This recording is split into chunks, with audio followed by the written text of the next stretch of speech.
அன்பிற்குரிய சகோதர சகோதரிகளே, அல்லாஹ்வுடைய பேரருளால் அவனுடைய மார்க்கத்தை அதன் தூய வடிவத்தில் அறிந்து கொள்வதற்காக இந்த மதரசாவினுடைய நிகழ்ச்சியிலே நாமெல்லாம் பங்கெடுத்திருக்கிறோம். இந்த நிகழ்ச்சியிலே பெற்றோர்களும் பிள்ளைகளும் என்ற தலைப்பு எனக்கு தேர்வு செய்யப்பட்டிருக்கிறது. பொதுவாக சினிமாக்களில், கவிதைகளில், மேடை பேச்சுக்களில் மட்டும்தான் பெற்றோர்களுடைய சிறப்புகளை பலர் பேசுவதை நம்ம பார்க்கிறோம். நிஜ வாழ்க்கையில் பெற்றோர்களுக்காக வேண்டிய நிறைய முதியோர் இல்லங்கள் ஏற்படுத்தப்பட்டு பல பிள்ளைகள் தங்களுடைய பெற்றோரை முதியோர் இல்லத்திற்கு அனுப்புவதை நம்ம பார்க்கிறோம். இஸ்லாமிய மார்க்கத்தை தெரிந்திருப்பவர்கள் கூட இந்த பெற்றோர்கள் விஷயத்தில் தவறிழைப்பதை, அநியாயம் செய்வதை நம்ம பார்க்கிறோம். திருமறை குர்ஆனையும் நபி மொழிகளையும் நம்ம எடுத்துக்கொண்டால் அல்லாஹ்வுக்கு கட்டுப்பட வேண்டும், அல்லாஹ்வுடைய தூதரை பின்பற்றி நடக்க வேண்டும், அல்லாஹ்வுக்கு இணை கற்பிக்க கூடாது என்றெல்லாம் சொல்லக்கூடிய அறிவுரைக்கு அடுத்தபடியாக பெற்றோர்களுக்கு நன்மை செய்ய வேண்டும், பெற்றோர்களுக்கு உதவி புரிய வேண்டும், அவங்களுக்கு நன்றி செலுத்த வேண்டும் என்று இந்த அறிவுரை தான் திருமறை குர்ஆனில் ஏராளமான இடங்களில் நமக்கு சொல்லப்படுகிறது. ஏன்னா தாய் தந்தை என்பவர்களை பொறுத்த வரைக்கும் அவர்கள் ஒரு வரலாறு. ஒரு மனிதன் தந்தையாக ஆனதில் இருந்து, ஒரு பெண் தாயாக ஆனதில் இருந்து, அவர்கள் தங்களுடைய பிள்ளைகளை பெற்று பேர பிள்ளைகளை பெற்று வளர்க்கிற வரைக்கும் அவர்கள் அடைந்த துன்பங்கள், அவர்கள் பட்ட கஷ்டங்கள், அவர்கள் கடந்து வந்த பாதைகள் எல்லாம் உண்மையில் பாடம் படிக்க வேண்டிய ஒரு வரலாறு.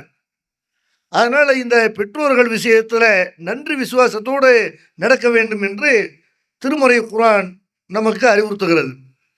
திருக்குர்ஆனில் அல்லாஹ் சொல்லி காட்டுகிறான், கதா ரப்புக்க அல்லா தாபுது இல்லா ஐயாஹ், உங்களுடைய இறைவன் அல்லாவை தவிர நீங்கள் யாரையும் வணங்கக்கூடாது என்று உங்களுக்கு கட்டளையிட்டிருக்கிறான் என்று அல்லாஹ் சொல்லிவிட்டு சொல்கிறான், வபில் வாலிதைன் இஹ்சானா, பெற்றோருக்கு நன்மை செய்ய வேண்டும் என்றும் அல்லாஹ் உங்களுக்கு கடமையாக்கியிருக்கிறான். நீங்கள் செய்ய வேண்டிய கடமை என்ன?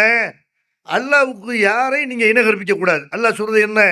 மனித சமுதாயத்தில் அல்லாஹ் எதிர்பார்க்கிற முக்கியமான விஷயம் என்னன்னு கேட்டால், மனிதன் எந்த தீமையிலிருந்து விலகி நடக்க வேண்டும் என்று சொன்னால் அல்லாஹ்வுடைய இடத்துல வேற யாரையும் கொண்டு வைக்கக்கூடாது. உசுரோட உள்ள மனுஷனை வைக்கக்கூடாது, செத்து போன மகானை வைக்கக்கூடாது, உயிரோடு இருக்கிற எத்தனையோ பொருள்களை விலங்கினங்களை வைக்கக்கூடாது, கல்லையோ மண்ணையோ கழுதையோ குதிரையோ இறைவனுடைய இடத்துல வைக்கக்கூடாது, அல்லாஹ்வுக்கு நிகராக நீங்கள் யாரையும் வணங்கக்கூடாது என்று அல்லாஹ் உங்களுக்கு கட்டளையிட்டிருப்பதை போல பெற்றோருக்கு உபகாரம் செய்ய வேண்டும், நன்மை செய்ய வேண்டும் என்றும் அல்லாஹ் உங்களுக்கு கடமையாக்கியிருக்கிறான் என்று திருமறை குர்ஆனில் அல்லாஹ் சொல்லி காட்டுகிறான்.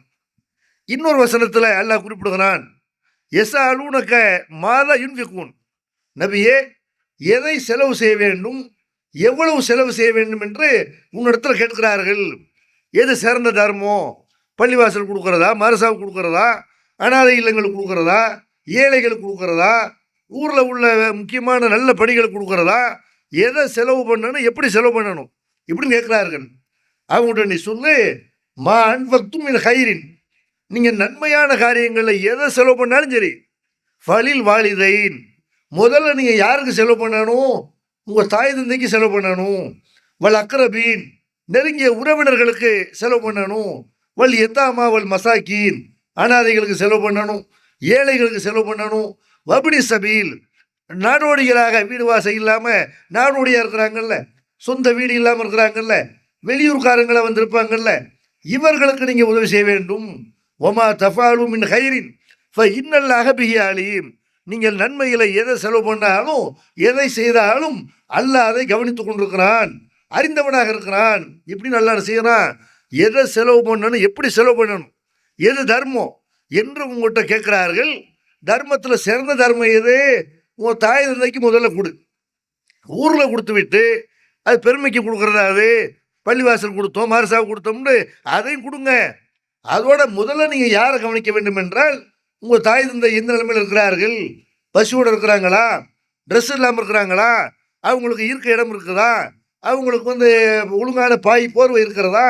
அவங்களுடைய மருத்துவ செலவுக்கு அவங்க பணம் வைத்திருக்கிறார்களா? அவங்களுக்கு என்ன தேவை என்று முதல்ல அவங்களத்தான் கவனிக்க வேண்டும் என்று அல்லாஹ் என்ன செய்றான்? நன்மையான காரியத்துல முதல் நன்மையான காரியம் எதுன்னு கேட்டா, தாய் தந்தைக்கு செலவு பண்றதுதான். இதுக்கு அப்புறம் தான் மற்றவர்கள் வருகிறார்கள் என்று திருமறை குர்ஆன்ல அல்லாஹ் என்ன செய்றான்? சொல்லி காட்டுறான். நபிகள் நாயகம் ஸல்லல்லாஹு அலைஹி வஸல்லம் அவங்க காலத்துல கூட ஒரு மனிதர் வருகிறார். வந்து கேட்குறாங்க, அல்லாஹ்வுடைய தூதரே, என்று நிறைய பொருளாதாரம் இருக்குது. என் தகப்பனார் என்ன செய்றாருன்னா, அதுலேருந்து கொஞ்சத்தை எடுத்துக்க நினைக்கிறார். அவருடைய தேவைக்காக வேண்டி எடுத்துக்கொள்ள நினைக்கிறார். இந்த மாதிரி எடுத்துக்கலாமா? அவருக்கு அதில் உரிமை இருக்குதா? இப்படி கேட்குறாரு. அப்ப நபி ஸல்லல்லாஹு அலைஹி வஸல்லம் சொல்றாங்க, உரிமை இருக்குதாவா? அன்தவ மாலுக்கள் யபீக்க. நீ எப்படி உன்னுடைய தகப்பனாருக்கு சொந்தமோ, உன் காசு பணமும் தான்ப்பா அவருக்கு சொந்தம். நீயும் உனது பொருளும் உன் தந்தைக்கு சொந்தம். நீ உலகத்துல எவ்வளவு உயர்வான இடத்தை கூட அடைந்திருக்கலாம். ஒரு டாக்டரா இருக்கலாம், இன்ஜினியரா இருக்கலாம், அல்ல வெளிநாட்டுக்கு நீ போயிருக்கலாம், அல்ல இங்கேயே ஒரு நல்ல நிலைமையில ஒரு நல்ல வியாபாரம் பார்க்கலாம், தொழில் பார்க்கலாம். நீ என்ன பண்ணாலும் எல்லாம் அவர் போட்ட பிச்சை தானே. எல்லாம் அவர் தானே உன்னை உருவாக்கியிருப்பாரு. நீ வளருவதற்கு அவர் தானே கஷ்டப்பட்டாரு. தகப்பனுக்கு கொடுக்கலாம்னு கேட்கவா செய்யற? நீ எப்படி உன்னுடைய தந்தைக்கு சொந்தமோ, உன்னுடைய பொருளாதாரமும் தந்தைக்கு சொந்தம். அவருக்கு தான் அதில் உரிமை இருக்கிறது. முதல் உரிமை யாருக்கு இருக்குது? உன் மனைவி மக்களுக்கு உரிமை இருக்குன்னு சொல்லலை. முதல் உரிமை யாருக்கு இருக்குன்னு கேட்டால், உன் தகப்பனாருக்கு தான் இருக்குது.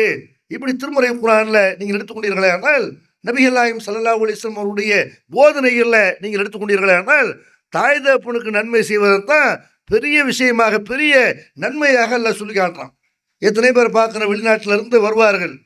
வெளிநாட்டில இருந்து வந்த மனைவிக்கு, பிள்ளைகளுக்கெல்லாம் பெட்டி கட்டி கொண்டு என்ன செய்வாங்க? பெரிய அளவுக்கு பொருள்களை கொண்டு வருவாங்க. எத்தனை பேர் தன்னுடைய பெற்றோரை நினைத்து பார்த்து, அத்தாவுக்கு இதை வாங்கிட்டு போவோம், அம்மாவுக்கு இதை வாங்கிட்டு போவோம் அப்படி நினைச்சவங்க எத்தனை பேர்? அவங்க எதிர்பார்க்குற ஒரு தைலம் பாட்டில் அவ்வளோதான். அந்த தைலம் பாட்டில் கூட மறந்துட மாட்டேன், இங்கே எங்கேயா வாங்கிக்கணும், பிரச்சனை இல்லை என்று பேசக்கூடியவர்கள் தான் நிறைய இருக்கிறார்கள்.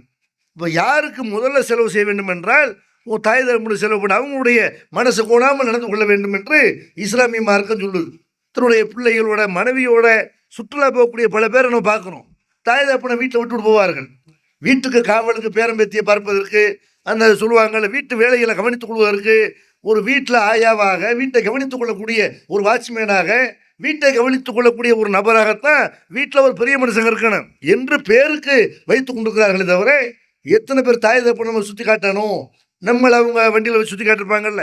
நம்முடைய சின்ன வயசாக இருக்கும்போது நம்மளை காரில் கூட்டு போயிருப்பாங்க, பைக்கில் கூட்டு போயிருப்பாங்க, இல்லை பஸ்ஸில் கூட்டு போயிருப்பாங்க, உலகத்தில் பல பகுதிகளை கூட்டு போயிருப்பாங்க, அல்ல நம்ம வாழக்கூடிய நாட்டிலே போல ஏரியாவுக்கு கூட்டு போயிருப்பாங்க. நம்முடைய தாய் தகப்பனாரை நம்ம பெரிய மனிதராக இருக்கக்கூடிய நேரத்தில் அவங்கள இந்த மாதிரி நம்ம கூட்டு போகணும் இப்படி நினைத்தவர்கள் எத்தனை பேர்? பெற்றோர்களுக்கு நன்மை செய்வது என்றால் ஏதோ மாதத்துக்கு ஒரு சின்ன தொகையை கொடுத்து அவங்கள ஏமாத்திருவோம், அவங்களுக்கு என்ன தேவை, வயசானவங்களுக்கு என்ன தேவை என்று கணக்கு பார்த்து பெற்றோருக்கு நம்ம உதவி செய்கிறோமே தவிர, பெற்றோர்கள் தான் முதலிடத்தில் வைத்து மதிக்கப்பட வேண்டியவர்கள் என்று திருமறை குர்ஆனும் நபிகள் நாயகம் ஸல்லல்லாஹு அலைஹி வஸல்லம் அவங்களுடைய போதனைகளும் நமக்கு சொல்லி காட்டுகிறது. ஏன்னா பெற்றோர்களும் பிள்ளைகளும் முதல்ல பெற்றோர்களுக்கு தான் நம்ம என்ன செய்யணும்? பெற்றோர்கள் விஷயத்தில் பிள்ளைகள் எப்படி நடந்து கொள்ளணும், இதை முதல்ல இந்த சமுதாயத்துக்கு சொல்ல வேண்டியிருக்கிறது. வணக்க வழிபாடுகள்னா நம்ம மக்கள் நினச்சிக்கிறாங்க, வணக்க வழிபாடுகளை கூட கரெக்டாக நிறைவேற்றுறாங்க. தொழுவக்கூடியவங்க, நோன்பு வைக்கக்கூடியவர்கள், ஜக்காத்து என்று கடமையான ஜக்காத்தை வாரி வாரி வழங்கக்கூடியவர்கள், ஹஜ்ஜுக்கு போகக்கூடியவர்கள், எல்லா நன்மைகளையும் செய்வார்கள். ஆனால் தாய் தந்தை விஷயத்தில் எப்படி நடந்துக்கிறாங்க? தாய் தந்தைக்கு நன்மை நினைக்கிறாங்களான்னு கேட்டால், இதை ஒரு இபாதத்து என்று மார்க்கம் சொல்லுதில்ல, அப்படி நினைக்கல. நம்ம சிறந்த அமலை செய்ய வேண்டும் என்று நினைத்தால், அமல்களில் நம்ம சிறந்த அமல் எதுன்னு கேட்குறோம்ல, ஒரு பயான் நிகழ்ச்சி நடக்கும்போது கேள்வி கேட்கும்போது எதை செஞ்சால் நிறைய நன்மை கிடைக்கும் என்று அதை தேடி தேடி கேள்வி கேட்டு நம்ம தெரிஞ்சுக்கிறோம். தகச்ச தொழுதா நன்மை கிடைக்குமா, லுகா தொழுதா நன்மை கிடைக்குமா, இந்த நோன்பு வைத்தால் நன்மை கிடைக்குமா, அந்த நோன்பு வைத்தால் நன்மை கிடைக்குமா என்றெல்லாம் நம்ம கேட்குறோமே. சிறந்த அமல்ண்டா எது? நபிகள் நாயகம் ஸல்லல்லாஹு அலைஹி வஸல்லம் அவங்கள்ட்ட கேள்வி கேட்கப்படுது, ஐயுல் அமலி அஹப்பு இலல்லாஹ், அல்லாஹ்வுடைய தூதரே, அமல்களில் அல்லாஹ்வுக்கு விருப்பமான அமல் எது, அல்லாஹ்வுக்கு பிடிச்ச அமல் எது, நம்ம மேலே அல்லாஹ் கடமையாக்கி இருக்கிற அமல் ஒன்று இருக்கிறது, அல்லாஹ்வுக்கு விருப்பமான அமல்கள்னு சிலது இருக்கும்ல, அது எது? எதை செஞ்சா அல்லாஹ் நம்மளை நேசிப்பான், விரும்புவான், அல்லாஹ் எதை நம்மகிட்ட எதிர்பார்க்குறான் என்று கேட்கும்போது, அப்போ நபிகள் நாயகம் ஸல்லல்லாஹு அலைஹி வஸல்லம் சொல்லி காட்டுறாங்க, அஸ்ஸலாத்து அலா வக்திஹா, தொழுகையை அந்தந்த நேரத்தில் தொழுவது தான் அமல்கள் அல்லாவுக்கு விருப்பமானது அப்படிங்கிறாங்க. ஃபஸ்ட்டு அமல் அல்லாவுக்கு விருப்பமான அமல் எதுன்னு கேட்டால், நீங்கள் அவனை தொழுகணும். உங்களை படைச்சிருக்கிறான்ல, உங்களுக்கு எல்லா தேவைகளை நிறைவேற்றுறான்ல, அந்த அல்லாஹ் உங்களுக்கு எல்லா செல்வங்களையும் கொடுத்துக்கிறான்ல, அந்த அல்லாவை அவன் சொன்ன நேரத்தில் நீங்கள் தொழ வேண்டும் அப்படிங்கிறாங்க. அதுக்கு அடுத்து எது அப்படின்னு கேட்குறாங்க சகாபாக்கள். அப்போ நபி ஸல்லல்லாஹு அலைஹி சொல்லி காட்டுறாங்க, பிர்ருல் வாலிதைன், பெற்றோருக்கு நன்மை செய்கிறது. அல்லாவுக்கு தொழுகிறதுக்கு அடுத்தபடியே எது? பெற்றோருக்கு உபகாரம் செய்கிறது. அதுக்கடுத்து எது என்று அந்த நபி தோழர் கேட்கும் பொழுது, அப்போ நபி ஸல்லல்லாஹு அலைஹி சொல்லி காட்டுறாங்க, ஜிஹாது ஃபி சபீலில்லாஹ், அல்லாஹ்வுடைய பாதையில் அறப்போர் புரிவது. போர் செய்ய வேண்டிய தேவை ஏற்பட்டால் ஒரு அரசாங்கத்துக்கு கீழே ஒரு இராணுவ வீரராக இருந்து நீங்கள் போய் களத்தில் போய் நின்று போராடுறீங்கல்ல, இது எதுக்கு அடுத்தபடியாக அல்லாஹ்வுடைய தூதர் சொல்லி காட்டுறாங்கன்னா, பெற்றோருக்கு நன்மை செய்யறதுக்கு அப்புறம் தான் மூணாவதா இதை சொல்லி காட்டுறாங்க. முதல் நன்மை எதுன்னு கேட்டால் அல்லாஹ்வை தொழுவது. ரெண்டாவது நன்மை எது? அல்லாஹ்வுக்கு விருப்பமான அமல் எது அப்படின்னு கேட்கும்போது பெற்றோருக்கு நன்மை செய்யுங்கிறாங்க. மூணாவதாக இதை சொல்கிறாங்க, அல்லாஹ்வுடைய பாதையில் அறப்போர் புரிவது. ஒரு நபித்தோழர் கூட நபிகள் நாயகம் ஸல்லல்லாஹு அலைஹி வஸல்லம் அவங்ககிட்ட போர் செய்கிறதுக்கு வர்றாரு, அனுமதி கேட்டு வர்றாரு. நானும் ஜிஹாதில் கலந்துக்கிறேன். நபிகள் நாயகம் ஸல்லல்லாஹு அலைஹி வஸல்லம் அவர்கள் காலத்தில் அவங்க மன்னர் என்ற அடிப்படையில் சில போர்களை சந்திக்க வேண்டிய சூழ்நிலை இருந்தது. அவங்களுக்கு எதிராக, முஸ்லீம்களுக்கு எதிராக சில பேர் என்ன பண்ணாங்க, முஸ்லீம்களை அழிக்கணும், இஸ்லாத்தை வளர விடக்கூடாது என்று அப்பாவி மக்களை கொள்கிற வகையில் நபிகள் நாயகத்தை சந்திக்கிற நேரத்தில் அப்போ அவங்கள அந்த மக்களை காப்பாற்றுவதற்காக வேண்டி, சொந்த நாட்டை காப்பாற்றுவதற்காக வேண்டி நபிகள் நாயகம் ஸல்லல்லாஹு அலைஹி வஸல்லம் சில போர்க்களங்களை சந்திக்கிறார்கள். அந்த போர்க்களத்துக்கு ஒருத்தர் இராணுவ வீரராக வரணும்னு ஆசைப்படுறாரு. கேட்குறாரு, அல்லாஹ்வுடைய தூதரே, நானும் இந்த ஜிஹாதில் கலந்துக்கிறேன் அப்படிங்கிறாரு. அவர்கிட்ட நபிகள் நாயகம் ஸல்லல்லாஹு அலைஹி வஸல்லம் கேட்குறாங்க, ஹய்யுன் வாலிதாக், உனக்கு தாய் தந்தை உயிரோடு இருக்கிறாங்களா? ஏன்னா ஒவ்வொன்றையும் ரசூலை கவனிப்பாங்க. ஒருத்தருக்கு ஒரே ஒரு ஆம்பளை பிள்ளை தான் இருப்பாங்க. நிறைய ஆம்பளை பிள்ளை இருந்தால் ஒரு ஆள் போக வேண்டியதுதான். ஒரு தாய் தகப்பனுக்கு ஒரே ஒரு பிள்ளை தான் இருக்கிறான்டா, இவன் போய் போர்க்களத்தில் போய் ஒருவேளை மூத்தா போயிடலாம், கொல்லப்பட்டலாம், அல்லது அங்கே போய் பல நாட்கள் இருக்க வேண்டி வரும், பல மாதங்கள் இருக்க வேண்டி வரும். இங்கே தாய் தகப்பனரை யார் கவனிக்கிறது? இவங்களை கவனிக்க ஆள் வேணும்ல, பெத்த பிள்ளைங்க தானே கவனிக்கணும் என்று நபிகள் நாயகம் ஸல்லல்லாஹு அலைஹி வஸல்லம் அதையெல்லாம் கவனிச்சு கேட்குறாங்க. எப்போ உனக்கு அத்தாமா இருக்கிறாங்களா? ஆமாம் இருக்கிறாங்க. ஃபீஹிமா ஃபஜாஹித், அவங்கள்ட்ட போய் நீ அவங்களுக்கு உபகாரம் பண்ண, அதான் ஜிஹாத். எது ஜிஹாது? நீ அல்லாஹ்வுக்கு உயிரை கொடுக்க போறேன்னு வர்ற, முதல்ல உன் தாய் தகப்பனுக்கு நன்மை செய்யப்பா, அவங்களுக்கு உழைச்சு கொடு, அவங்களுக்கு சேவை செய், இதுதான் ஜிஹாது. அவங்கள்ட்ட போய் ஜிஹாது பண்ணு என்று அல்லாஹ்வுடைய தூதர் அவங்களுக்கு செய்யக்கூடிய நன்மை இருக்குதுல்ல, அது ஜிஹாது என்று, ஜிஹாதுக்கு நிகரானது என்று நபிகள் நாயகம் ஸல்லல்லாஹு அலைஹி வஸல்லம் சொல்றதை நம்ம பார்க்குறோம். அப்போ எத்தனை பிள்ளைகளை நம்ம பார்க்குறோம், எத்தனை வயசானவங்க வீட்டில் இருப்பாங்க. அதில் குறிப்பாக பெண்கள், அவங்க தான் ரேஷன் கடைக்கு போகணும். ரேஷன் கடைக்கு போய் என்ன செய்வாங்க, தூக்க முடியாமல் ஜாமான்களை தூக்கிட்டு வருவாங்க.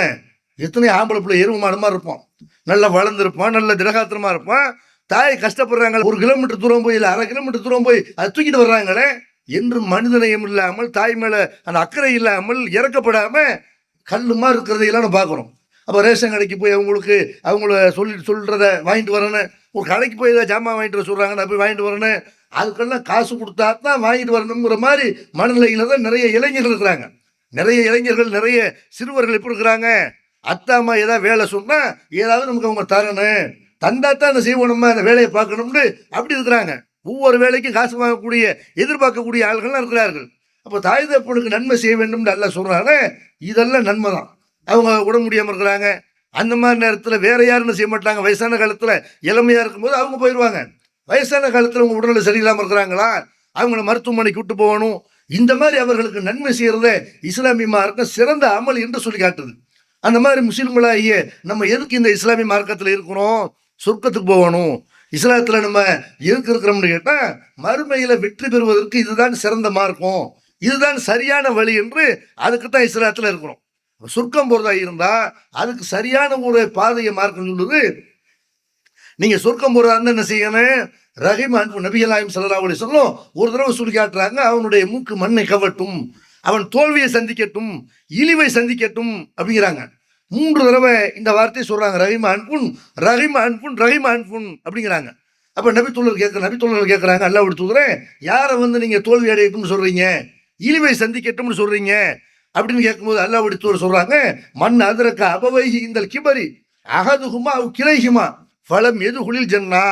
யாருக்கு வயசான காலத்தில் பெற்றோர்கள் இருக்கிறாங்க, ஒரு ஆள் 2 பேரும் இருக்கிறாங்க, உன் அத்தா வயசானவராக இருக்கிறாரு, இல்லாட்டி அம்மா வயசானவங்களா இருக்கிறாங்க, அல்லது 2 பேரும் வயசானவங்களா இருக்கிறாங்க.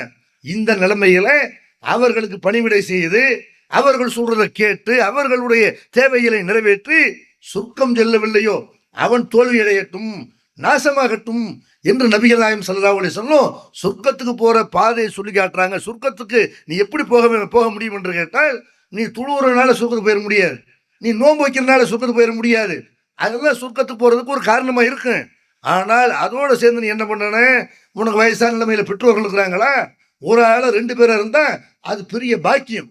நீ சொர்க்கத்துக்கு போறதுக்கு பண்ண வேண்டிய காரியம் என்ன, அவர்களுக்கு நன்மை செய்யி, அவர்களுக்கு உதவி செய்யி, அவர்களுக்கு சேவை செய் என்று நபிகள் நாயகம் ஸல்லல்லாஹு அலைஹி வஸல்லம் இதை சொல்லி காட்டுறதை பார்க்கிறோம். அது மாதிரி திருமறை குர்ஆன்ல அல்லாஹ்வும் அல்லாஹ்வுடைய தூதரும் எத்தனை நல்ல மனிதருடைய பண்பாடுகளை சொல்லி காட்டுகிறார்கள். ஒரு மனிதன்கிட்ட இருக்க வேண்டிய உயர்ந்த பண்பாடுகளை சொல்லி காட்டுகிறார்கள். அதுல முக்கியமான பண்பாடை எதை சொல்றாங்க, பெற்றோருக்கு நன்மை செய்யறது சொல்றாங்க. பெற்றோருக்கு ஒருத்தர் பணிவிடை செய்யறாருல, இது நபிமார்களுடைய பண்பாடு, இது நல்ல மனிதருடைய பண்பாடு என்று திருமறை குர்ஆன்ல பல இடங்கள் அல்லாஹ் சொல்லி காட்டுறான். யஹ்யா அலைஹிஸ்ஸலாம் அவங்களை பத்தி அல்லாஹ் சொல்லி காட்டுறான். யஹ்யா நபி அவங்களை பத்தி அல்லாஹ் சொல்லும் பொழுது, இந்த யஹ்யாவுக்கு நம்ம சின்ன வயசுலயே வேதத்தை கொடுத்தோம், ஞானத்தை கொடுத்தோம். அவர் என்ன பண்ணாருன்னு கேட்டா, ஹன்னான மில்லதுன்னா வஸகாத்தன், இரக்க குணத்தையும் தூய பண்பாட்டையும் அவருக்கு வழங்கினோம். வகான தக்கையா, அவர் இறையச்சமுடையவராக இருந்தார். பர்ரம்பி வாலிதை, பெற்றோருக்கு நன்மை செய்பவராக இருந்தார். வலம் இருக்கும் ஜப்பாரன் அசியா, அடக்குமுறை செய்யக்கூடியவராக, வரம்பு மீறக்கூடியவராக அவர் இருக்கல. இப்படின்னு யஹ்யா நபி அவங்களுடைய சிறப்பை அல்லாஹ் சொல்லும் பொழுது அதுல முக்கியமா எதை சொல்லி காட்டுறான், அவர் இறையச்சத்தோடு இருந்தார். இறையச்சமுடையது பெற்றோருக்கு நன்மை செய்யறது, இறையச்சமுடையவராகவும் இருந்தாரு, பெற்றோருக்கு நன்மை செய்யக்கூடியவராக இருந்தார் என்று திருமறை குர்ஆன்ல அல்லாஹ் என்ன செய்யறான், யஹ்யா நபி என்ற ஒரு இறைத்தூருடைய பண்பாட்டை சொல்லும் போது அவர் தொழுதாரு, வணங்கினாரு, அதை சொல்றதோட இதையும் சேர்த்து சொல்றான். அப்ப நபிமார்கள்ட்ட இருந்த முக்கியமான ஒரு பண்பாடு என்னன்னு கேட்டா, பெற்றோருக்கு நன்மை செய்யறது. அது மாதிரி ஈசா நபியை பத்தி நமக்கு தெரியும். ஈசா அலைஹிஸ்ஸலாம் அவர்கள் குழந்தையாக இருக்கும் பொழுது அல்லாஹ் அவங்களை பேச வச்சான். அவங்களுடைய தாயார் மேல, அவங்களுடைய கற்பின் மேல, ஒழுக்கத்தின் மேல சில பேர் களங்கம் சுமத்திய நேரத்துல இந்த குழந்தை தான் பேசி என்னுடைய தாயார் தூய்மையானவர் என்று அந்த மக்கள்கிட்ட நிரூபித்தது. குழந்தை பேசுறதை கேட்டு அவங்க நம்பிக்கை கொண்டு நினைஞ்சாங்க. மரியம் அலைஹிஸ்ஸலாம் அவங்களை பற்றி ஒரு நல்ல அபிப்பிராயத்தை உருவாக்கி கொண்டார்கள். அந்த குழந்தை ஈசா நபி அவர்கள் குழந்தையாக, தொட்டில் குழந்தையாக இருக்கும்போது பேசின செய்தி என்ன, அது அல்லாஹ் திருமறை குர்ஆன்ல சொல்லி காட்டுறான். வஜாலனி முபாரக்கன் ஐனமா குன்து, நான் எங்கே இருந்தாலும் பரக்கத் பொருந்தியவனாக அல்லாஹ் என்னை ஆக்கியிருக்கிறான். வௌசானி பி ஸலாத்தி வ ஸகாத்தி மாதும்து ஹய்யா வ பர்ரம்பி வாலிதைன், எனக்கு அல்லாஹ் தொழுகையை கடமையாக்கி இருக்கிறான், ஜக்காத்தை அறிவுறுத்தி இருக்கிறான். நான் உயிரோடு இருக்கும் காலம் வரைக்கும், என்னுடைய பெற்றோருக்கு நன்மை செய்யக்கூடியவனாகவும் நான் இருக்கக்கூடிய காலம் வரைக்கும் தொழுகணும், ஜக்காத்து கொடுக்க வேண்டும் என்று எனக்கு அறிவுறுத்தி இருக்கிறான். இப்படி அல்லாஹ் என்ன செய்யறான், ஈசா நபி அவங்க பேசுறத சொல்லி காட்டணும். என்னை அல்லாஹ் எப்படி ஆக்கியிருக்கிறான்னு கேட்டா, எங்க இருந்தாலும் பரக்கத்து பொருந்தியவனாக ஆக்கியிருக்கிறான், பெற்றோருக்கு நன்மை செய்யக்கூடியவனாக ஆக்கியிருக்கிறான். என்னை உயிரோடு இருக்கும் காலம் வரைக்கும் தொழுக, ஜக்காத்து என்று இதையெல்லாம் கடமையாக்கி இருக்கிறான் என்று ஈசா நபி என்ன செய்யறாங்க, குழந்தையாக இருக்கும்போது அல்லாஹ் சொன்ன அந்த அறிவுரையை சொல்றாங்க. பெற்றோருக்கு நன்மை செய்யறவனை தான் என்னை அல்லாஹ் ஆக்கியிருக்கிறான், பெற்றோருக்கு துரோகம் செய்யக்கூடியவனா என்னை ஆக்கல, பெற்றோருக்கு கேடு விளைப்போனாக என்னை ஆக்கல என்று ஈசா நபி அவர்கள் பிறந்த குழந்தையாக இருக்கும்போது அல்லாஹ் உங்களுக்கு சொன்ன செய்தி என்ன, உன் தாய் தகப்பனுக்கு நன்மை செய்யணும் இப்படின்னு அல்லாஹ் அதை சொல்லி காட்டுறான். அந்த மாதிரி நபிகள் நாயகம் ஸல்லல்லாஹு அலைஹி வஸல்லம் அவர்கள் ஒரு நல்ல மனிதரை பற்றி பிற்காலத்துல வரக்கூடிய தாபீன்கள்ல வரக்கூடிய ஒரு நல்ல மனிதரை பற்றி முன்னறிப்பு செய்திருக்கிறார்கள். அந்த முன்னறிப்பின் அடிப்படையில உமர் ரலியல்லாஹு அவர்கள் அதை எதிர்பார்த்து காத்து கிடக்குறாங்க. உமர் ரலியல்லாஹு அவங்களுடைய ஆட்சி காலத்துல அவங்க யெமன்ல இருந்து வரக்கூடிய மக்கள்கிட்ட எல்லாம் விசாரிக்கிறார்கள். ஏப்பா நீங்க எந்த கோத்திரத்தை சேர்ந்தவங்க, எந்த குடும்பத்தை சேர்ந்தவங்க, இப்படிலாம் விசாரிக்கிறாங்க. அப்படி விசாரிக்கும் போது கேட்கிறாங்க, ஃபீக்கும் உவைஸ் இப்னு ஆமீர் ஒருத்தர் இருக்கிறாரா இப்படின்னு யெமன்ல இருந்து வரக்கூடிய ஒவ்வொரு கூட்டத்தார்ட்டையும் கேட்டுக்கிட்டே இருக்கிறாங்க. கடைசியில் உவைஸ் இப்னு ஆமீர் வர்றாங்க. உவைஸ் இப்னு ஆமீர் அவர்கள் வரும்போது அப்ப அவர்கிட்ட உமர்ல அவங்க கேட்கிறாங்க, நீங்க தான் உவைஸ் இப்னு ஆமீரா? ஆமா. அப்ப கேட்கிறாங்க, நீங்க முராதி என்ற கூட்டத்தை சேர்ந்தவங்க ஆரம்பத்தில் இருந்தீங்க, அப்புறமேல கரணி என்ற கூட்டத்தை சேர்ந்தவங்கள நீங்க மாறிட்டீங்க தானே? ஆமா அப்படிங்கிறாரு. அப்ப திரும்ப உமர்ல அவங்க கேட்கிறாங்க, உங்களுக்கு தொழுநோய் இருந்து அதுல ஒரு திருகம் அளவுக்கு தவிர மற்ற எல்லாமே முழுமையை குணமாயிருச்சு அப்படித்தானே? ஆமா. உங்களுக்கு தாய் உயிரோடு இருக்கிறாங்க தானே? ஆமா அப்படின்னு சொன்ன உடனே அப்ப உமர்ல அவங்க சொல்றாங்க, சமீத்து ரசூலுல்லாஹி ஸல்லல்லாஹு அலைஹி வஸல்லம் யகூல், அல்லாஹ்வுடைய தூதர் சொன்னதை நான் கேட்டிருக்கிறேன். ஏத்திய அலைக்கும் உவைஸ் இப்னு ஆமீர், உங்கள்கிட்ட உவைஸ் இப்னு ஆமீர் என்று ஒருத்தர் வருவாரு, அவர் அவருக்கு தொழுநோய் இருக்கும், அவர் ஒரு திருகத்தை தவிர அவருடைய உடல்ல முழுமையாக அது குணமாகிவிடும், அவருக்கு தாய் இருப்பாங்க, அந்த தாய் விஷயத்துல அவர் என்ன செய்வாரு, பர்ருன் தாய்க்கு நன்மை செய்யக்கூடியவராக அவர் இருப்பார் என்று நபிகள் நாயகம் ஸல்லல்லாஹு அலைஹி வஸல்லம் சொல்றதை கேட்டிருக்கிறேன். அவர்கிட்ட நீங்க என்ன பண்ணணும்னு கேட்டால், அவரை நீங்கள் சந்தித்தீர்களே ஆனால் உங்களுக்காக வேண்டி அல்லாஹ்ட்ட பாவ மன்னிப்பு கேட்க சொல்லி நீங்க கேளுங்க. அப்படி அவர் கேட்டாரே ஆனால் அல்லாஹ் பாவ மன்னிப்பு வழங்குவான் என்று நபிகள் நாயகம் ஸல்லல்லாஹு அலைஹி வஸல்லம் சொல்ல நான் கேட்டிருக்கிறேன். எனக்காக நீங்க அல்லாஹ்ட்ட பாவ மன்னிப்பு கேளுங்க என்று உவைஸ் இப்னு ஆமிர் அவங்கள்ட்ட உமர் ரலியல்லாஹு அவர்கள் கேட்ட செய்தியை சஹீஹ் முஸ்லிம் என்ற ஹதீஸ் கிரந்தத்தில் நம்ம பார்க்கணும். அப்போ உவைஸ் இப்னு ஆமிர் என்ற பின்னாடி வரக்கூடிய ஒரு நல்ல மனிதரை பற்றி நபிகள் நாயகம் ஸல்லல்லாஹு அலைஹி வஸல்லம் சொல்லும் பொழுது, அவர் சத்தியம் செய்தால் அது நடக்கும். அவர் அல்லாஹ்ட்ட உங்களுக்காக மன்னிப்பு கேட்டால் அல்லாஹ் வந்து மன்னிப்பு அவருக்கு அப்படிப்பட்ட ஒரு சிறப்பை அல்லாஹ் கொடுத்துருக்கிறான் என்று சொல்லும்போது அவர் செய்த முக்கியமான நன்மையை சொல்லி காட்டுகிறார்கள்.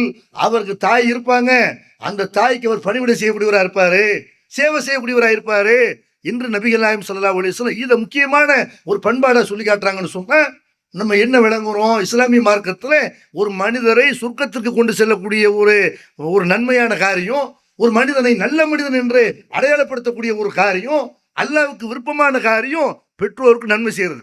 தொழுகை, நோன்பு, ஜக்காத், ஹஜ்ஜு இதுல எல்லாம் ஆர்வமுடைய மக்கள் பெற்றோருக்கு நம்ம நன்மை செய்யறோமா, அவங்களுக்கு துரோகம் செய்யறோமா, அவங்களுக்கு கேடு செய்யறோமா, அவங்கள திட்டுறோமா, சபிக்கிறோமா என்பதில் எல்லாம் கவனமாக இருக்க வேண்டும்.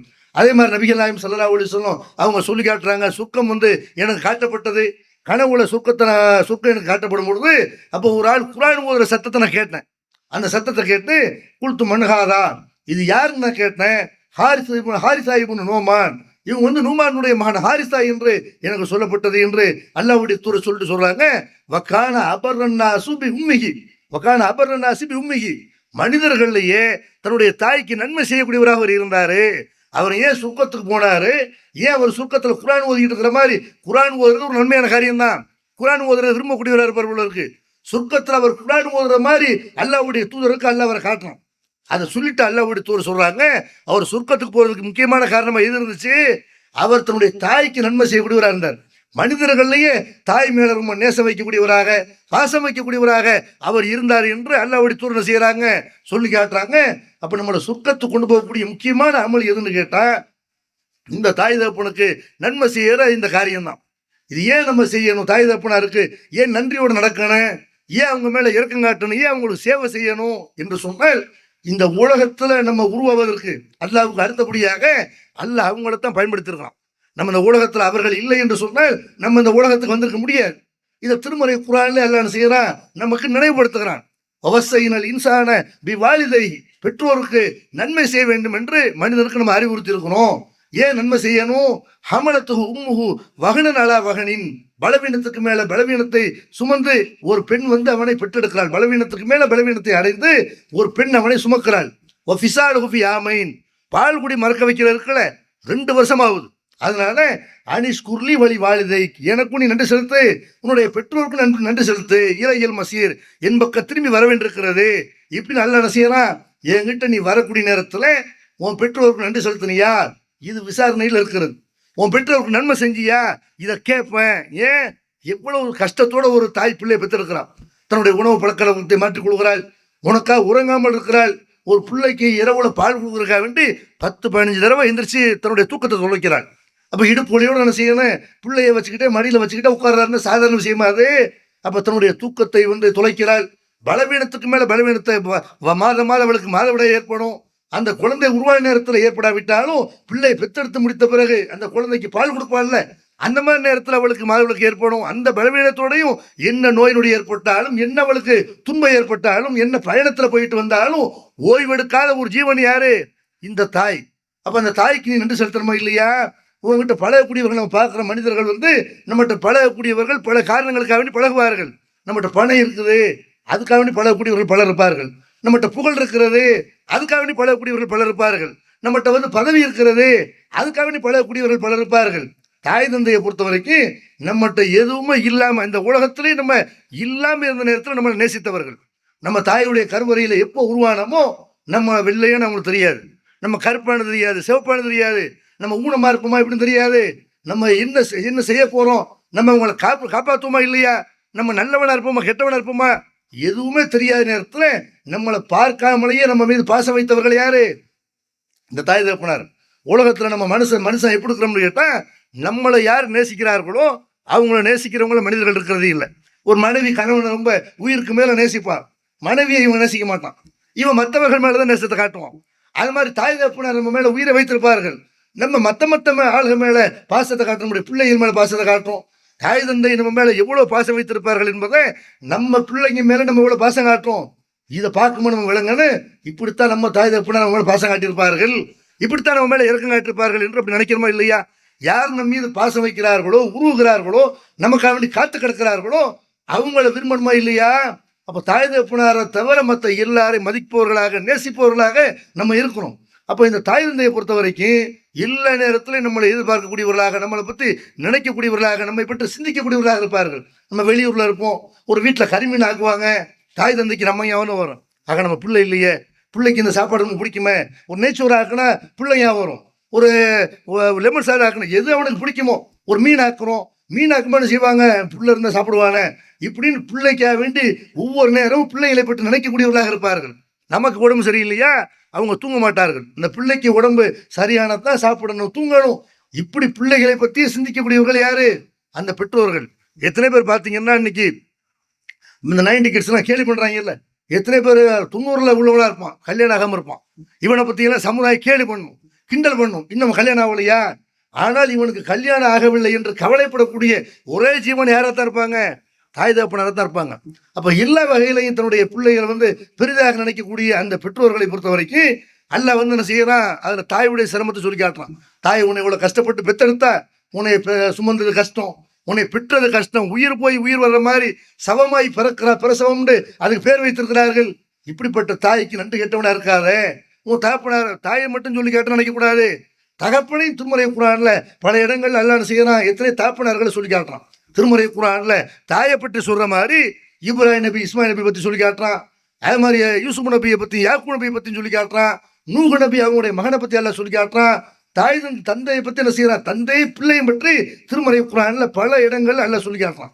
ஆனா அன்னைக்கு நம்ம பார்க்கிற தாயை கூட எப்படி பார்க்கறாங்கன்னு கேட்டா, ஒரு கருணை மிக்கவர்களாக பார்க்கிறார்கள். சினிமாக்கள்லையும் அதிகமாக காட்டுற ஏத்தான். சினிமாக்கள்ல, கவிதைகள்ல பெரும்பாலும் தாயை பற்றி பேசுவார்கள். தாப்பண்ட கண்டிஷன் பண்ணுவாரு, தாப்பண்ட திட்டுவாரு, தாப்பண்ட எரிஞ்சு விடுவாரு, இப்படி நினைக்கிறார்கள். ஆனால் உண்மையில தாப்பனர் ஏன் கண்டிக்கிறாரு? வேற யாரும் இவனை கண்டிக்க மாட்டார்கள், கண்டிக்க முடியாது, ஏத்து பேசுவான். அப்ப தாப்பனார் தான் நம்ம தான் கண்டிக்கணும். இவர் கண்டித்தால்தான் அந்த புள்ள ஒழுக்கமா வளர்ப்போம். தாய்மார்கள் தன்னுடைய கருவு, தன்னுடைய வயிற்றுல இருந்து அந்த பிள்ளை வந்ததுனால அந்த பிள்ளை மேல பாசம் காட்டுவார்களே தவிர அவனை அதிகமாக கண்டித்து ஒழுக்கமா நடக்க வேண்டும் என்று விரும்பக்கூடியவர் யாரு? அவனுடைய எதிர்காலத்தை ஆசைப்படக்கூடியவர் யாரு? சிறந்ததாக இருக்கணும்னு நினைக்கக்கூடியவர் யாரு? அவனுடைய தாப்பனார். அந்த தாப்பனாரை பொறுத்த வரைக்கும் அந்த தாப்பனாரை கண்களை விடக்கூடாது. உலகத்துல கொடுமையான விஷயம் எதுன்னு கேட்டா தாப்பனாருடைய கண்ணீர் தான். ஏன்? அந்த பிள்ளைகளை வளர்க்கறதுக்காக வேண்டி அவர் பட்ட கஷ்டம் கொஞ்சம் நெஞ்சம் இல்லை. தாய் ஒரு வகையில கஷ்டப்பட்டாங்கன்னு சொன்னா தாப்பனார் என்ன செய்யறாரு? வேற வகையில கஷ்டப்படுறாரு. 1000 ரூபாய் கஷ்டப்பட்டு சம்பாதிச்சிருப்பாரு, பிள்ளைங்க கேட்டாங்கன்றக்காக வேண்டி 5 நிமிஷத்துக்கு செலவு பண்ணிடுவார். அதை பத்தி பார்க்க மாட்டார். எவ்வளவு கஷ்டப்பட்டோம், வேலை பார்க்குற இடத்துல எவ்வளவு முக்கியம், எவ்வளவு ஏச்சு பேச்சுக்களை வாங்கணும், எதை பற்றியும் கவலைப்படாமல் தங்களுடைய பிள்ளைகளுக்கு இன்னும் சொல்ல போனா பொம்பளை பிள்ளைகளுக்கு நகை சேர்க்கணும், பொம்பளை பிள்ளைகளுக்கு வீடு வாங்கணும் என்பதிலே கவனமாக பெற்றோர்கள், தாய்மார்கள் இருப்பார்கள். தாப்பனை பொறுத்த வரைக்கும் இப்போ அவனுக்கு என்ன தேவை, இப்போ நம்ம அவனுக்கு வாங்கி கொடுத்துடணும், அவன் கேட்பதையெல்லாம் வாங்கி கொடுக்கணும்.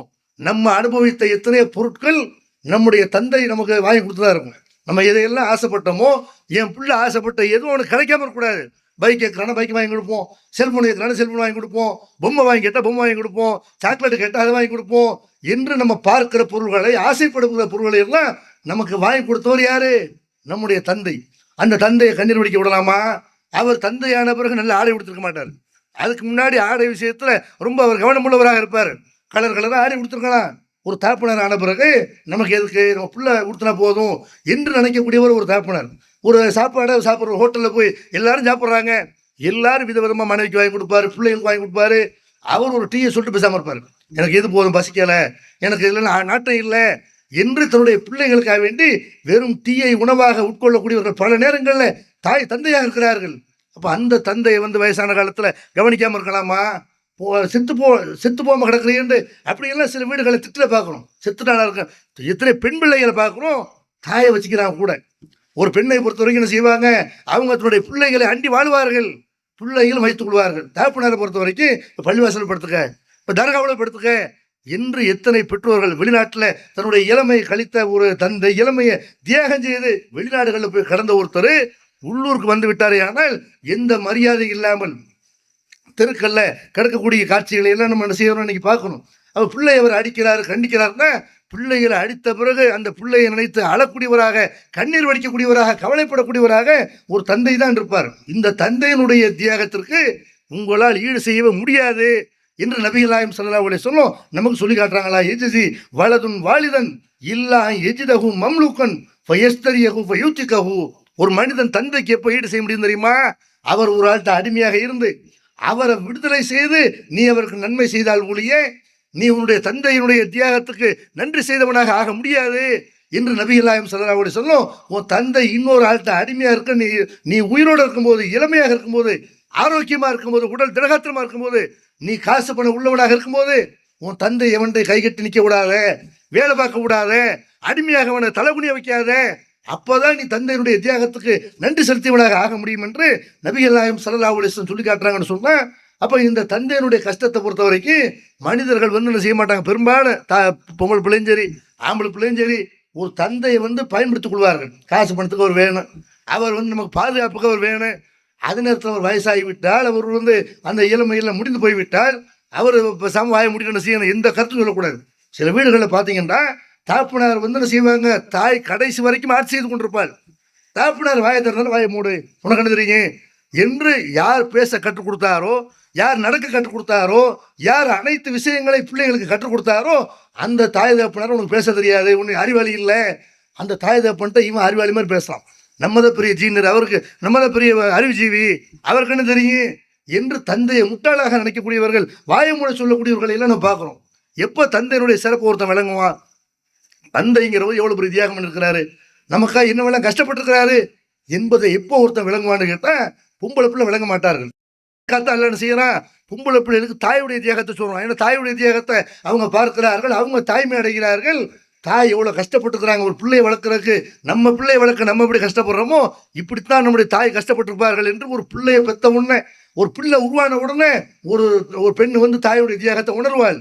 அதே நேரத்தில் தந்தையினுடைய தியாகம் எப்படி தெரியும்? ஒரு பிள்ளை பெற்றவொன்னு அவனுக்கு தெரியாது. அந்த பிள்ளை பெற்றவொன்னு தந்தையினுடைய தியாகம் தெரியாது. அந்த பிள்ளைக்கு 10 வயசான தெரியாது, 20 வயசான தெரியாது. இவன் 40 வயசு ஆவான்ல, தன் பிள்ளைக்கு 20 வயசா இருக்கு, இவன் 40 வயசா இருக்கும். இவன் பார்க்க வர்ற தாப்புனார் என்ன செய்வார், பிள்ளைகிட்ட கேட்பாரு, உன்னை பார்க்க வர, நீ வெளியூரில் இருக்கியா, உன்னை பார்க்க வர்றேன், இப்போ வராதிங்கம்மா. ஃபோன் அடிப்பார், எடுக்க மாட்டான், பிஸியாக இருக்கிறேன், அப்புறமேல பேசுகிறேன். யார் யார் ஃபோனுக்கெல்லாம் முக்கியத்துவம் கொடுத்து பேசக்கூடியவர்கள் தாப்புனார் பேசுகிறாங்க, தாய் பேசுகிறாங்க. பேசுறதுக்கு ஆள் இல்லாமல் வீட்டில் எத்தனை முதியோர்கள் முடங்கி கிடப்பதையெல்லாம் பார்க்குறோம். யார் யார்ட்டையும்லாம் என்ன செய்யறான், நேரத்தை செலவழிக்கிறான். ஊர் உலகத்தில் எல்லாருக்கும் பதில் சொல்கிறான், தாய் தகப்பனார்ட்ட பேச நேரம் இல்லைங்கிறான். அப்போ இவன் இதே மாதிரி ஒரு நிலைமையை சந்திப்பான்ல. எப்போ சந்திப்பான்? 40 வயசுல அந்த மாதிரி நிலைமையை அவன் சந்திக்கும் போது தான் தாப்பனார்ல என்ன, தாயின்ற என்ன என்று தாப்பனுடைய தியாகத்தை உணர்வான் என்று திருமறை குர்ஆன்ல அல்லாஹ் சொல்லி காட்டுறான். ஹத்தா இதா பலக அசுத்தஹு வ பலக 40 சனா.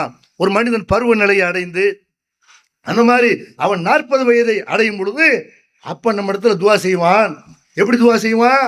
ரப்பி அவுசியனி அந்த அஷ்குர நியமத்த கல்லத்தி அண்ணாம்த அலைய வாழா வாலிதைய வான் ஆமல சாலிகன் ஃபீமா தர்லாக வாசலிகளி ஃபீ துர்ரியத்தி இன்னி துபுத்து இலைக்க வ இன்னி மினல் முஸ்லிமீன். இறைவா, எனக்கு நீ வழங்கிய அற்புடைகளுக்கு நன்றி செலுத்தவும், என்னுடைய பெற்றோர்களுக்கு நீ வழங்கிய அற்புடைகள் இருக்கல.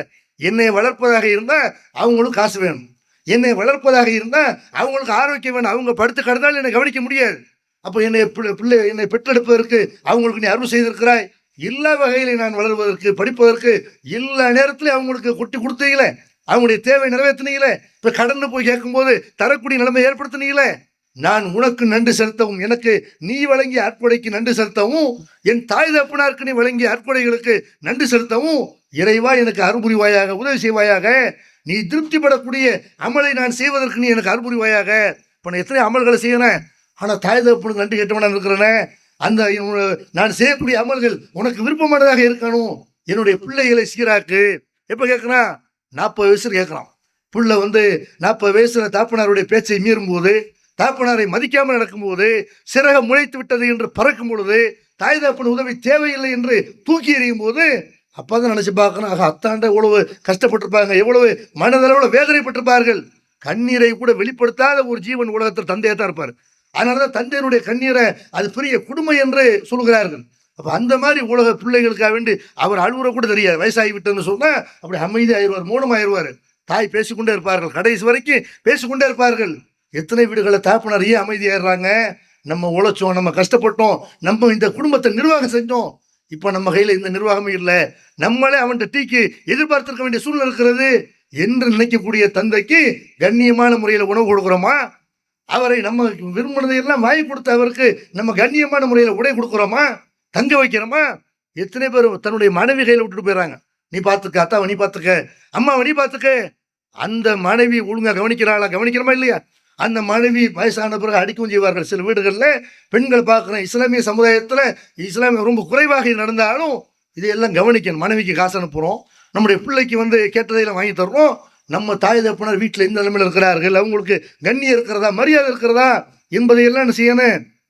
கவனிக்கணும். அப்போ அவங்கள்ட்ட வெறுமனை காசு பணத்தை அனுப்பிவிட்டு பேசாமல் இருக்காம அவங்கள்ட்ட அன்பான முறையில் பேசணும், அவங்கள அரவணைக்கணும்.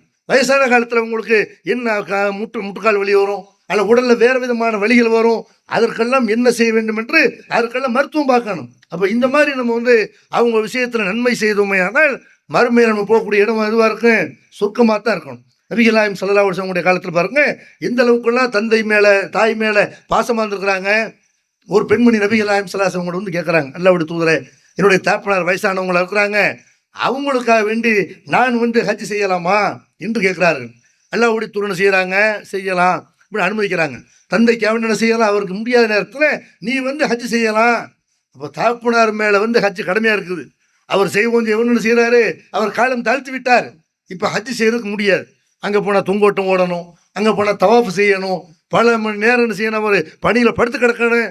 அதெல்லாம் முடியாத நேரத்தில் அவர் மேலே உள்ள கடமையை நான் நிறைவேற்றலாமான்னு கேட்குறாங்கன்னா, அப்போ தந்தைக்குண்டு பெரிய அளவில் செலவு பண்ணுறாங்க. செலவு பண்ணி செய்கிறாங்க, மதினா விழுந்து வரணும், தந்தை படக்கூடிய கஷ்டத்தை எல்லாம் இவங்க செய்யணும். தந்தைக்காக வேண்டி அவருக்கு நன்மை சேர்த்து வைக்கணும். ஒரு உயிரோடு இருக்கும்போதே அவர் ஹஜ் கடமையாக இருந்து செய்யாமல் பாவியாக மூத்தாயிடக்கூடாது, அல்லாஹ் அவர்கிட்ட மறுமையில கேட்பான் என்று மறுமையில கூட தன்னுடைய தந்தை நன்றாக இருக்க வேண்டும் என்று கவலைப்பட்டாங்களே. உயிரோடு இருக்கும்போது சாப்பாடு போட மாட்டேங்கிறான். பெத்த பிள்ளை 4 பிள்ளை 5 பிள்ளை இருக்கிறாங்கன்னா நீ அந்த அண்ணன் வீட்டில் இருந்துக்க, 1 மாதம் தம்பி வீட்டில் இருந்துக்க. ஏன்னா தேதி சில பேர் பார்த்தீங்கன்னா 1ஆம் தேதிக்கு தாப்பனார் என்ன செய்யணும், தாய் 1ஆம் தேதிக்கு தான் வீட்டுக்கு வரணும், 30ஆம் தேதி வந்தால் கூட வரட்டி விடுவோம். அப்படி வீடுகள்லாம் முஸ்லீம் வீடுகள்லாம் இருக்கிறது. இன்னும் நாள் வரலையே, அதுக்குள்ளே வந்துட்டீங்களே, இப்போ இன்னும் 2 நாள் எடுத்துருவாங்க என்றெல்லாம் பெற்றோரை கூறுபடக்கூடியவர்களாக இருக்கிறத பார்க்கணும். 6 பிள்ளை 10 ஆளும் 10 பிள்ளை 10 ஆளும் அனைத்தையும் தன் பிள்ளையாக நினைத்து கஷ்டப்பட்ட பிள்ளைகளுக்காக கஷ்டப்பட்ட அந்த பெற்றோரை 6 பிள்ளையும் கொண்டாடுவதற்கு பதிலாக போட்டி போட்டுக்கொண்டு கவனிப்பதற்கு பதிலாக அவன்கிட்ட போய் இவன்கிட்ட போட்டு விரட்டி அடிக்கக்கூடிய கொடுமைக்காரர்களை எல்லாம் இன்னைக்கு என்ன செய்யறோம் பார்க்குறோம். நபிகள் நாயகம் ஸல்லல்லாஹு அலைஹி வஸல்லம் அவர்கள் அவங்க காலத்தில் இந்த தாய் தந்தையெல்லாம் எப்படியெல்லாம் அந்த நபித்தோழர்கள் கவனித்து கொண்டார்கள். அல்லாஹ்வுடைய தூதர்கிட்ட கூட ஒரு பெண்மணியை கேட்குறாங்க, ஒரு நபித்தோழர் கேட்குறாங்க, அல்லாஹ்வுடைய தூதரே, என்னுடைய தாய் இறந்துட்டாங்க, இப்போ அந்த தாய்க்காக வேண்டி நான் தர்மம் செய்தால் அது ஏற்றுக்கொள்ளப்படுமா அப்படின்னு கேட்குறாங்க. அப்போ நபிகள் நாயகம் ஸல்லல்லாஹு அலைஹி வஸல்லம் செய்கிறாங்க, உன் தாய்க்கு வேணும் செய்யி அப்படின்னு சொல்லும்போது ஒரு தோட்டத்தை தாய் இறந்த பிறகு தன்னுடைய தாய்க்கு நன்மை சேர்ப்பதற்காக வேண்டி ஒரு தோட்டத்தை அவர்கள் தர்மம் செய்தார்கள் என்பதையெல்லாம் நபித்தோழர்களுடைய வாழ்க்கையில் நம்ம பார்க்குறோமே. தந்தை இறந்த பிறகு தாய் இறந்த பிறகு கூட அவர்கள் மறுமையில் வெற்றி பெறணும்னு நினைக்கக்கூடிய அந்த நபித்தோழர்கள் எங்க உயிரோடு இருக்கும்போது சாப்பாடு கொடுக்காம தங்க வைக்காம அவர்களை முதியோர் இல்லத்தில் சேர்க்கக்கூடிய பிள்ளைகள் எங்க? பெற்றோர்களை பொறுத்த வரைக்கும் இப்போ இந்த பெற்றோர்கள் விஷயத்தில் பிள்ளைகள் என்ன செய்யணும், அக்கறை உள்ளவர்களாக இருக்கணும். வயசான காலத்தில் அவங்க மேலே அன்பு காட்டுறது, அவங்ககிட்ட உட்கார்ந்து பேசுவது, நேரம் ஒதுக்கி அவங்ககிட்ட பேசுவது, உறவாடுவது என்று அவர்கள் விஷயத்தில் நல்ல முறை நடந்துக்கிறான்னு இதையும் இஸ்லாம் என்ன செய்து சொல்லி காட்டுது. இதை வணக்க வழிபாடுகளை மட்டும் சொல்லக்கூடிய மார்க்கம் இல்லை இஸ்லாம். இஸ்லாம் என்பது தொழுகை, நோன்பு, ஜக்காத், ஹஜ் இதை சொல்லித்தர மாதிரி, கொள்கையை சொல்லித்தர மாதிரி, கோட்பாடுகளை சொல்லித்தர மாதிரி, எத்தனை சட்டத்திட்டங்களை நமக்கு சொல்லித்தர மாதிரி, அரசியலை பேசுகிற மாதிரி மனித உரிமைகளையும் இஸ்லாம் பேசுது. அதில் முதல்ல பேசுறது எது?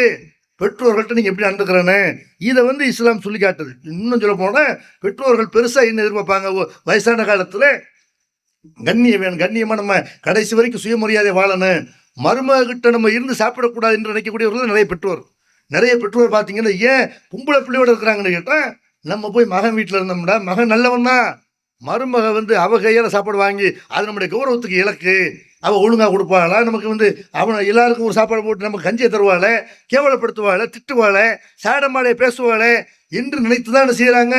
எப்போ எது வரைக்கும் அவர்கள் உழைக்க முடியுமோ அது வரைக்கும் உழைப்பார்கள். எனக்கு முடியலைங்கிற நேரத்தில் உங்கள்கிட்ட வருவேன்.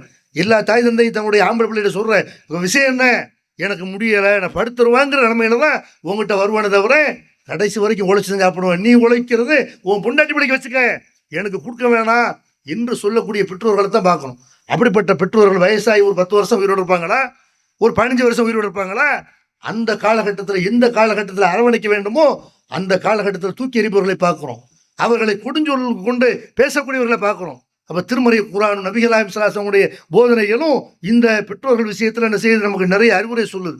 அவங்க எதிர்பார்க்குற கண்ணியம், கண்ணியமான உணவு, கண்ணியமான தங்குற இடம், அவர்களுடைய மலஜலத்தை அவர்கள் கழுவ முடியாத ஒரு நிலைமை ஏற்படும் போது நம்முடைய புள்ள நமக்கு இருக்கிறான் என்று அதுக்காகத்தான் பிள்ளை பெற்கிறார்கள். நிறைய பேர் பிள்ளை பெற்றிருப்ப காரணம் என்ன, வயசாயிட்டா நம்ம சுத்தபத்தமாக இருக்க முடியாது, நம்ம பிள்ளைகள் இதையெல்லாம் கவனித்துக் கொள்வார்கள் என்று எதுக்காக வேண்டி பிள்ளை பெற்கிறாங்க, அந்த பிள்ளைகள் மேலே பாசத்தை கொட்டுகிறார்களோ அந்த கடமையை பிள்ளைங்க செய்யணுமா இல்லையா?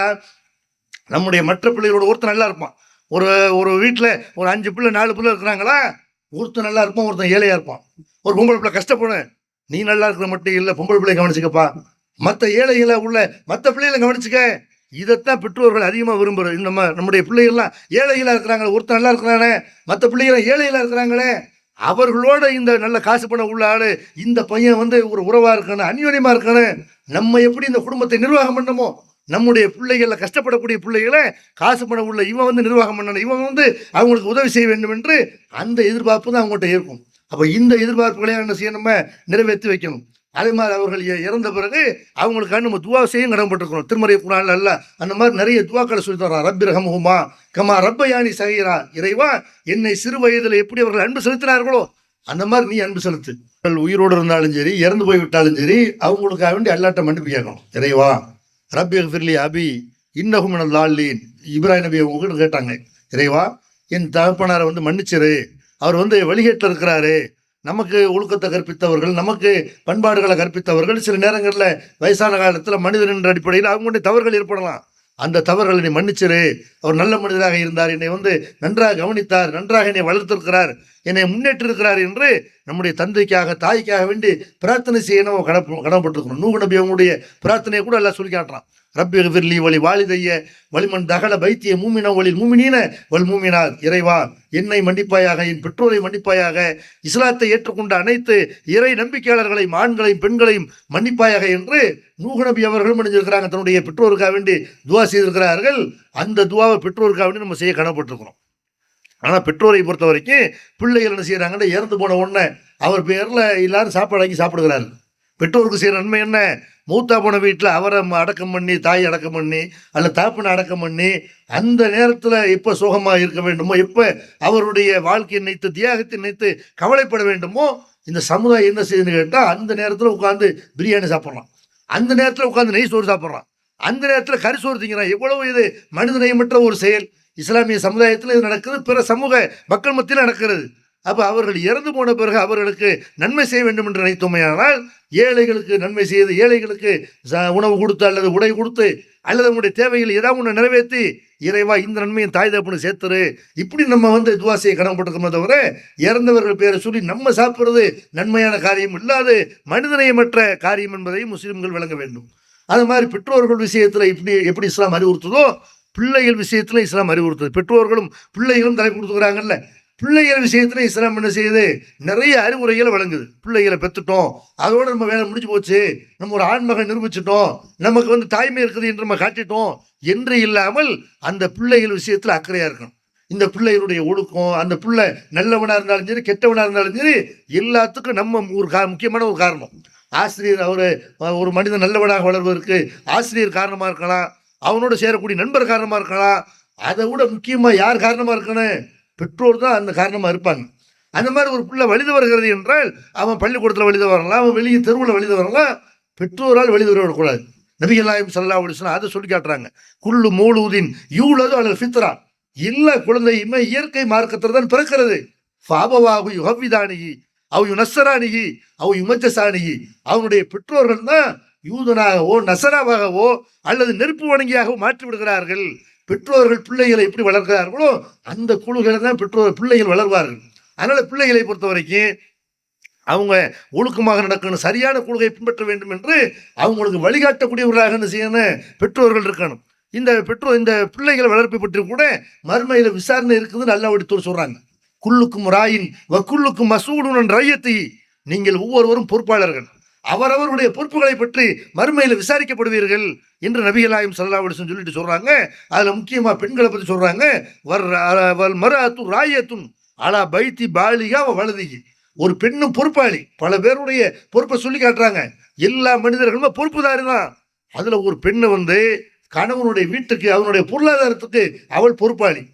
அந்த கணவன் மூலமாக பெற்றெடுத்த பிள்ளைகள் இருக்கிறாங்கல்ல, அவங்க விஷயத்துல அவள் பொறுப்பாளி. அல்லாஹ் மறுமையில என்ன செய்வான், தாய்கிட்ட கேட்பான். தாப்பனார் வெளியே போயிருப்பாரு, வெளியூர் போயிருப்பாரு, வெளிநாட்டுக்கு போயிருப்பாரு, அவர் வேலை தேடி காசு பணம் தேடி அவர் வெளியே அலைந்து திரிந்து கொண்டிருப்பார். தாய் உங்க கண்ட்ரோல்ல தான் பிள்ளைகள் இருக்கிறார்கள்.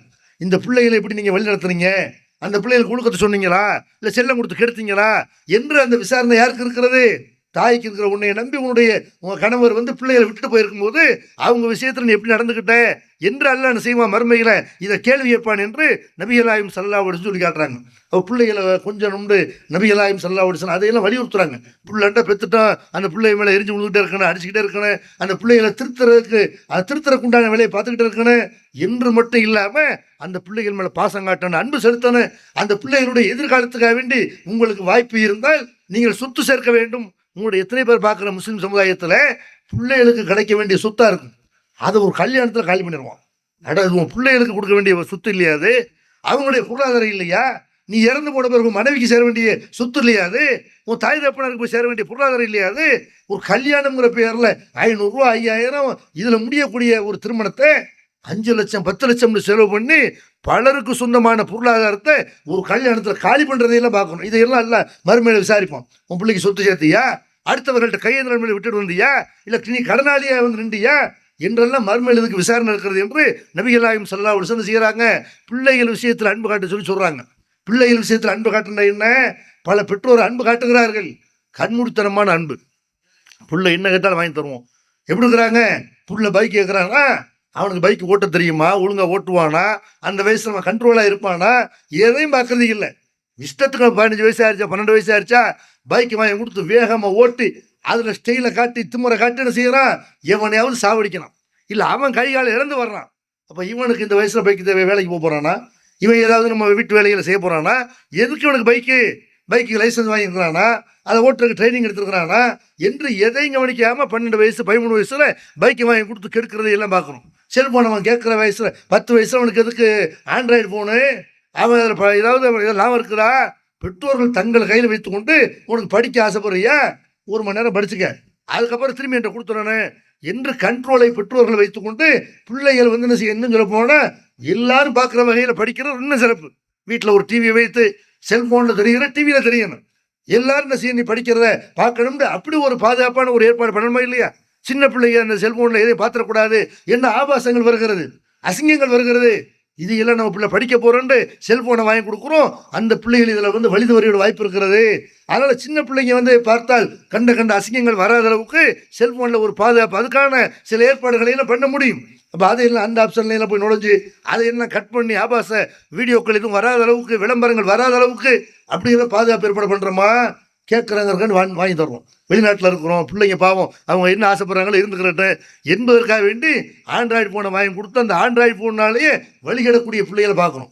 உட்காந்து பக்கத்தில் ஒரு ஆள் வீட்டுக்கு ஒரு ஆள் வர்றாங்க, வான்னு கேட்க மாட்டேங்கிறான், யாரையும் பார்த்து சிரிக்க மாட்டேங்கிறான். அவனுக்கு நண்பர்களே இல்லாமல் இன்றைக்கு உள்ள இளைய தலைமுறை எப்படி வருதுன்னு கேட்டால் அவனுக்கு ஊரில் யாருமே நண்பர்கள் கிடையாது. செல்போனில் 5000 பேர் இருக்கிறான், ஃபேஸ்புக்கில் 5000 பேர், இன்ஸ்டாகிராமில் 5000 பேர் இருக்கக்கூடிய எத்தனை பேர் பெருமைப்படுறான். ஊரில் பக்கத்து வீட்டில் எவன் இருக்கான்னு தெரியுமா, உன் சொந்தக்காரன் பேர் தெரியுமா, உன் பக்கத்து வீட்டில் எவன் இருக்கிறான்னு தெரியுமான்னு கேட்டால் பள்ளிக்கூடத்தில் படிக்கிற மாணவர்கள்ட்ட கூட பேசாம அந்த இயந்திரத்தோட வாழக்கூடியவர்களாக இன்றைய இளைய தலைமுறை இருக்கிறார்கள்.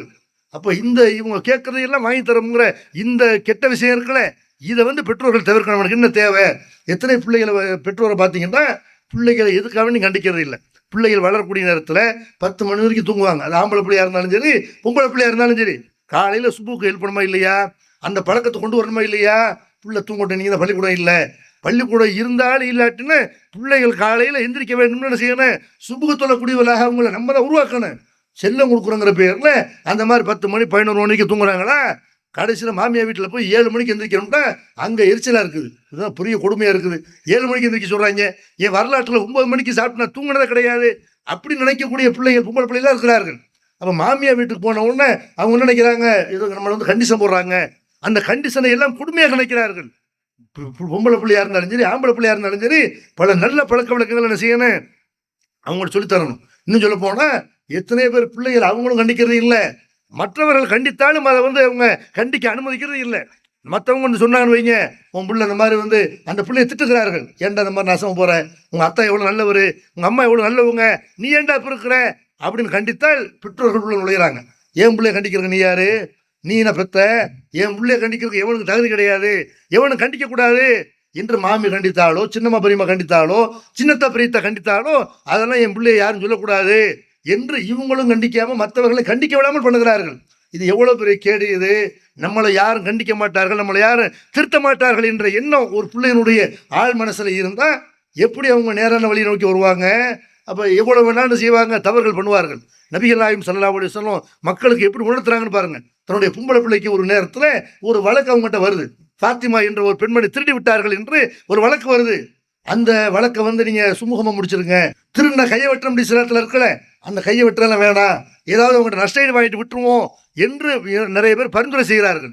அப்போ நபிகள் நாயகம் ஸல்லல்லாஹு அலைஹி வஸல்லம் எல்லாருக்கும் விளங்குற மாதிரி ஒரு வார்த்தை சொல்கிறாங்க. அந்த வார்த்தை அவங்க மகள் கேட்டாலும் பயப்படுவார்கள். லவ் அன்ன ஃபாத்திமத்த பின்த முஹம்மதின் சரக்கத், என்னுடைய மகள் ஃபாத்திமா திருடினாலும், இந்த முகமதுடைய மகள் ஃபாத்திமா திருடினாலும் அவ கையை வெட்டி துண்டாக்கி இருப்பேன். யாருக்கும் சட்டத்துக்கு முன்னாடி எல்லாரும் சமம். என் புள்ள ஃபாத்திமா என்ன, வேற யாருடைய பிள்ளை ஃபாத்திமா என்ன என்று நபிகள் நாயகம் ஸல்லல்லாஹு அலைஹி வஸல்லம் எல்லாருக்கும் ஒரே சட்டம்ங்கிறத மக்களுக்கும் சொல்றாங்க.